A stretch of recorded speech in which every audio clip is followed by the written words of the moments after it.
എത്ര ഉയർന്ന ഉദ്യോഗമാണെങ്കിലും ചെറിയ ഉദ്യോഗമാണെങ്കിലും ആ ഉദ്യോഗം വഹിക്കുവാൻ ഓരോരുത്തരെയും പ്രാപ്തരാക്കേണ്ടതിന് അവർക്ക് ഒരു നിശ്ചിത സമയം ട്രെയിനിങ് ഉണ്ട്. ആ നിശ്ചിത ട്രെയിനിങ് എന്ന് പറയുന്നത് അല്പം കഠിനമായിരിക്കും, വിചാരിക്കുന്നത് പോലെ എളുപ്പമായിരിക്കില്ല.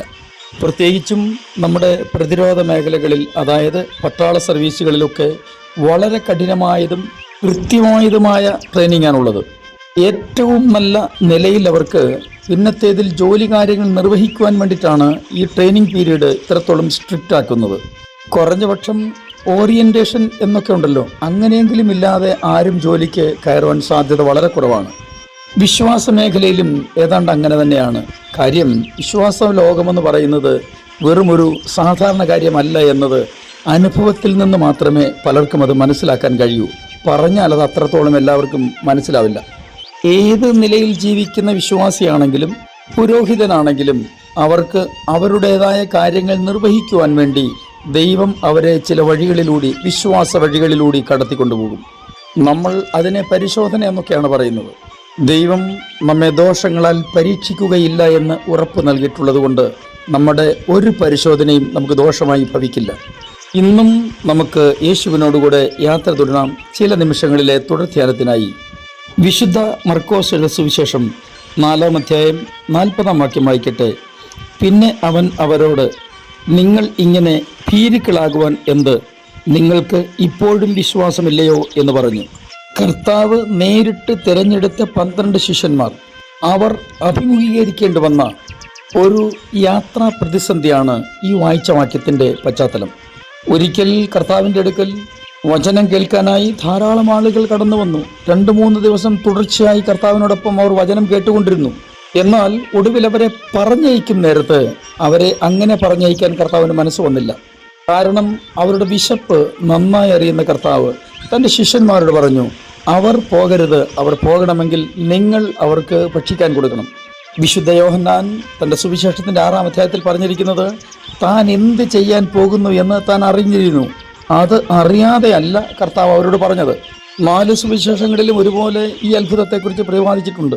അങ്ങനെ ഓരോ സമയങ്ങളിലും ഇവരെ പ്രാപ്തനാക്കുക എന്ന ലക്ഷ്യത്തോടെയാണ് കർത്താവ് ഓരോ കാര്യങ്ങളും ചെയ്തുകൊണ്ടിരുന്നത്. വിളക്കുടി മത്തായിച്ചൻ എന്ന് പറയുന്ന ഒരാളെക്കുറിച്ച്, ഒരു ദൈവദാസനെക്കുറിച്ച് നിങ്ങൾ കേട്ടിട്ടുണ്ടാവാനാണ് സാധ്യത.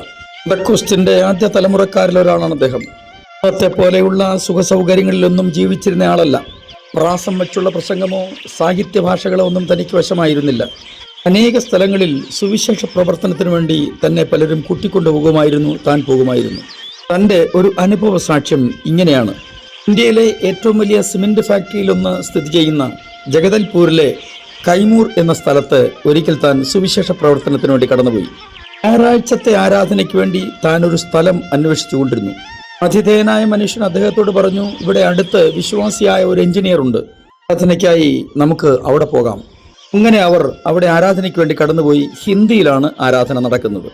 ഇദ്ദേഹത്തിനാണെങ്കിൽ ഹിന്ദി വശമില്ല. ഹിന്ദി അറിയില്ല എന്ന് തനിക്കറിയും. എങ്കിൽ പോലും ആരാധനാ മധ്യത്തിലിരുന്ന് സ്തോത്രം പറയാനും കൈയടിക്കാനും നമുക്ക് കഴിയുമല്ലോ എന്ന് വിചാരിച്ച് അവിടെ ആരാധനയ്ക്ക് താൻ എത്തി. ചെറിയ ഒരു കൂട്ടമായിരുന്നു. അവിടെ താൻ ആരാധനയ്ക്ക് എത്തിയപ്പോൾ കേരളത്തിൽ നിന്ന് വന്ന ഒരു വിശ്വാസി എന്ന നിലയിൽ അദ്ദേഹത്തെ അവർ നല്ലോണം പരിഗണിച്ചു. പ്രാർത്ഥനയും പാട്ടും സങ്കീർത്തന വായനയും ഒക്കെ കഴിഞ്ഞതിന് ശേഷം ഇദ്ദേഹത്തോട് ദൈവവചനം പ്രസംഗിക്കാൻ ആവശ്യപ്പെട്ടു. എന്നാൽ എനിക്ക് ഹിന്ദി ഭാഷ അറിയില്ല, ഞാൻ പ്രസംഗിക്കില്ല എന്ന് അദ്ദേഹം ഒത്തിരി നിർബന്ധിച്ചു. എങ്കിൽ അവർ തമ്മിൽ വാദപ്രതിവാദമായി എന്നാണ് പറഞ്ഞിരിക്കുന്നത്. അവിടെയുള്ള മുഴുവൻ വിശ്വാസികൾക്കും ഇദ്ദേഹം പ്രസംഗിക്കണമെന്ന് വലിയ നിർബന്ധം. ഒരു ഏകദേശം 15 മിനിറ്റോളം അങ്ങനെ സമയം പോയി. ഇദ്ദേഹം പ്രാർത്ഥിക്കാൻ ആരംഭിച്ചു. താൻ ഇങ്ങനെയാണ് പറഞ്ഞിരിക്കുന്നത്. പെട്ടെന്ന് ദൈവാത്മാവ് തൻ്റെ മേൽ വന്നു. പ്രസംഗിക്കാൻ ആരംഭിച്ചു. പ്രസംഗിച്ചതോ ഹിന്ദി ഭാഷയിലും. യോഗം കഴിഞ്ഞപ്പോൾ ഒരു മാതാവ് തൻ്റെ അടുക്കൽ ഓടിയെത്തിയിട്ട് ഒരു ചെറിയ സ്തോത്രകാഴ്ച കൊടുത്തു. ഒരാളിലൂടെ അവരെക്കുറിച്ച് മനസ്സിലായത് ഇങ്ങനെയാണ്: സമാധാനമില്ലാതെ ആത്മഹത്യ ചെയ്യണമെന്ന തീരുമാനത്തോടെ വിഷം കലക്കി വെച്ചിട്ടാണ് യോഗത്തിന് വന്നത് എന്നാണ് അവർ പറഞ്ഞിരുന്നത്. എന്നാൽ ഈ പ്രസംഗം കഴിഞ്ഞപ്പോൾ അവർ തീരുമാനിച്ചു ഇനി മരിക്കുന്നില്ല. തുടർന്ന് അവിടെയുള്ള ആളുകൾ ചോദിച്ചത്, ഹിന്ദി അറിയാൻ വയ്യ എന്ന് പറഞ്ഞിട്ട് നിങ്ങൾ വളരെ മനോഹരമായി ഹിന്ദി സംസാരിച്ചല്ലോ, നിങ്ങൾ എന്തിനാണ് കള്ളം പറഞ്ഞത്? കുറെ പേർ അടുത്തുകൂടിയിട്ട് ഈ പ്രസംഗം മുഴുവൻ ഹിന്ദിയിൽ എഴുതി കൊടുക്കണമെന്ന് ആവശ്യപ്പെട്ടു. ഒടുവിൽ അദ്ദേഹം അവരോട് ഇങ്ങനെ പറഞ്ഞു, എനിക്ക് ഹിന്ദി ഒട്ടും വശമില്ല, ദൈവാത്മാവ് എന്നെ കൊണ്ട് സംസാരിപ്പിച്ചതാണ്. അവർ അതിശയിച്ചു പോയി, താനും അതിശയിച്ചു പോയി. ദൈവത്തിന് എന്തും ചെയ്യാൻ കഴിയും. നമ്മെ വിശ്വാസം പഠിപ്പിക്കുവാൻ വേണ്ടി ദൈവം ചില വഴികളിലൂടെ കൂട്ടിക്കൊണ്ടുപോയെന്നിരിക്കും. നമ്മുടെ സാധാരണക്കാരായ പല മലയാളി സഹോദരങ്ങളും മക്കളുമൊക്കെ മറ്റു രാജ്യങ്ങളിൽ ജോലി ചെയ്യാൻ വേണ്ടി ചില പ്രത്യേക പരീക്ഷകൾ പഠിച്ചിട്ടുണ്ട്, പരീക്ഷ എഴുതിയിട്ടുണ്ട്, റിസൾട്ടിന് വേണ്ടി കാത്തിരിക്കുന്നുണ്ട്. ഒരു കാര്യം ഞാൻ നിങ്ങളോട് പറയുന്നു, നിങ്ങൾ ദൈവത്തിന് ആശ്രയിക്കുക. നിങ്ങൾക്ക് വേണ്ടി ദൈവം ഒരുക്കിയിട്ടുള്ളതാണെങ്കിൽ ഭാഷ ഒരു പ്രശ്നമേ അല്ല. ദൈവം കാര്യങ്ങളെ സാധ്യമാക്കും.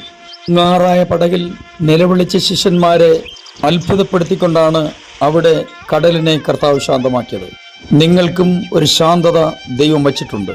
തീർച്ചയായിട്ടും ഈ പ്രതിസന്ധികളൊക്കെ മാറിപ്പോകും. ഞാൻ നിങ്ങൾക്ക് വേണ്ടി പ്രാർത്ഥിക്കുന്നു. സ്വർഗീയ പിതാവേ, എൻ്റെ എല്ലാ പ്രിയപ്പെട്ടവരെയും അങ്ങയുടെ കരങ്ങളിലേക്ക് ഏൽപ്പിച്ച് അനുഗ്രഹിച്ച് പ്രാർത്ഥിക്കുന്നു. ജീവിതത്തിലെ ഓരോ പ്രതിസന്ധിയിലും ഞങ്ങൾ വല്ലാതെ പലപ്പോഴും ഭാരപ്പെടാറുണ്ട്. എന്നാൽ ഞങ്ങളെ വിശ്വാസം പഠിപ്പിക്കുന്ന ഓരോ വഴികളെന്ന് പിന്നത്തേതിൽ തിരിച്ചറിയുവാൻ അങ്ങ് ഞങ്ങൾക്ക് തരുന്ന അവസരത്തിനായിട്ട് സ്തോത്രം. യേശുക്രിസ്തുവിൻ്റെ അൻപുള്ള നാമത്തിൽ തന്നെ ആമേൻ.